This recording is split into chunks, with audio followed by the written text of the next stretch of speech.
सारा को नुकसान पहुंचाने के चक्कर में साइम दिन ब दिन खुद को ही नुकसान पहुंचाता जा रहा है। ड्रामे के नेक्स्ट एपिसोड में आप लोग देखेंगे कि किस तरह से फरहीन साइम को अपने पास बुलवाती है।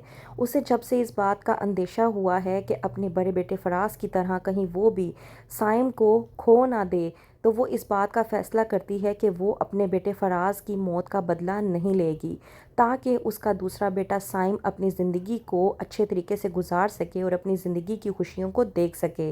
फ़रहीन अपने बेटे साइम को अपने पास बुलवाती है और कहती है कि ये कुछ लड़कियों की तस्वीरें हैं, मैं चाहती हूँ कि तुम इन्हें देखो और इनमें से कोई एक लड़की पसंद कर लो, क्योंकि तुम्हें भी अपनी ज़िंदगी जीने का हक़ है और तुम्हें भी हक़ है कि तुम अपनी ज़िंदगी अपने लाइफ पार्टनर के साथ अच्छे तरीके से गुजारो।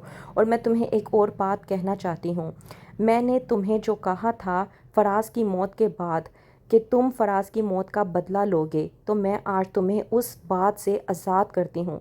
तुम उस बात से पूरी तरह से आज़ाद हो। तुम्हें अब किसी से कोई बदला लेने की ज़रूरत नहीं है, क्योंकि कुछ भी कर लेने से हमारा फराज वापस नहीं आ जाएगा। इसलिए मैं चाहती हूँ कि तुम उस लड़की का पीछा छोड़ दो, उसे अपनी ज़िंदगी गुजारने दो और तुम अपनी ज़िंदगी में मज़ीद आगे बढ़कर अपनी ज़िंदगी में खुश रहो।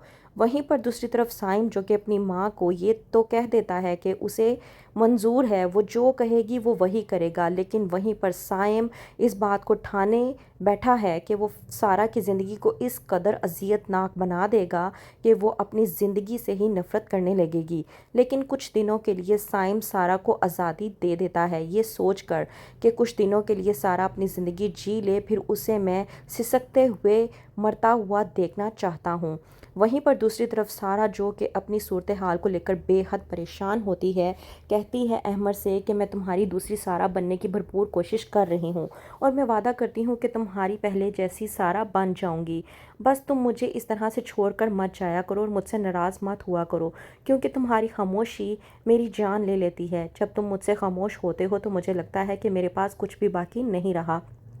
अहमद, जो कि सारा के साथ अपनी ज़िंदगी को हंसी खुशी गुजार रही होती है, तो वहीं पर सारा की वालदा बहुत ज़्यादा खुश हो जाती है और कहती है कि मैं आज बहुत खुश हूँ कि मैंने काफ़ी अरसे के बाद अपनी बेटी की ज़िंदगी में खुशियाँ देखी हैं, उसके चेहरे पर खुशियों की रौनक देखी है। लेकिन वो इस बात से अनजान है कि उनकी बेटी की खुशियाँ कुछ पलों की ही हैं, क्योंकि साइम, जो कि अपनी कंपनी के नुकसान को लेकर बहुत ज़्यादा परेशान है, इस वजह से वो सारा की तरफ मतवज्जा नहीं हो पा रहा। वहीं पर दूसरी तरफ जाता है साइम अपनी कंपनी में, तो जब देखता है कि तमाम तर एम्प्लॉयज़ बाहर खड़े इकट्ठे हुए हुए हैं, तो ये देखकर घबरा जाता है और परेशान हो जाता है। साइम जाता है अपने मैनेजर के पास और जाकर पूछता है कि आखिरकार माजरा क्या है। वहीं पर साइम का मैनेजर उसे बताता है कि इस तरह से कंपनी के एम्प्लॉयज़ के बीच में झगड़ा हो गया था और कोई ऐसा इशू बन गया था जिसकी वजह से बहुत बड़ा नुकसान हो सकता था। साइम ये बात सुनने के बाद हैरान व परेशान हो जाता है और आकर अपनी वालदा को बताता है कि किस तरह से कंपनी के एम्प्लॉयज़ की वजह से आज उसको करोड़ों का नुकसान होने वाला था।